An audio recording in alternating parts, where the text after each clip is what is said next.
Overnight, in a tense Oregon hearing, a federal judge blocking President Trump's attempt to deploy members of the California National Guard into Portland, saying she was troubled by the Trump administration's attempt to circumvent an order she'd issued just a day earlier. Trump had already tried to send in Oregon National Guard troops to Portland. That was halted on Saturday.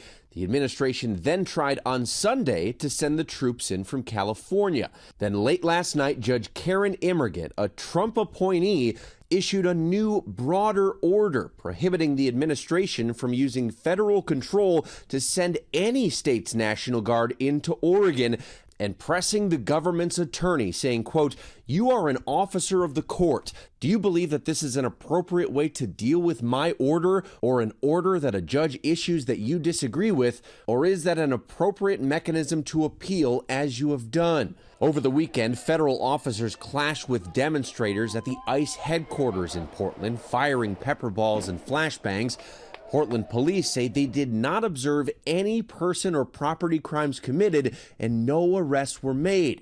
But the Trump administration insists violent criminals are destroying Portland and troops are necessary to protect federal assets and personnel. In a ruling Saturday, the judge wrote Portland's protests were not significantly violent or disruptive, and that Trump's description of them was simply untethered to the facts.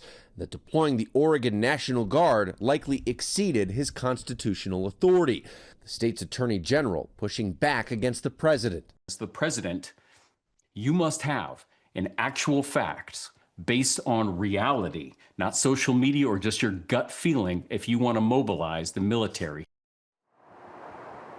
Now, to be clear, the judge's ruling simply bans the president from sending the National Guard here to Portland. Portland's police chief has also pushed back against the National Guard here. He fears that it would just escalate crowd behavior. Of course, the Trump administration has appealed this decision. They say the judge is impermissibly second-guessing the commander-in-chief's judgment.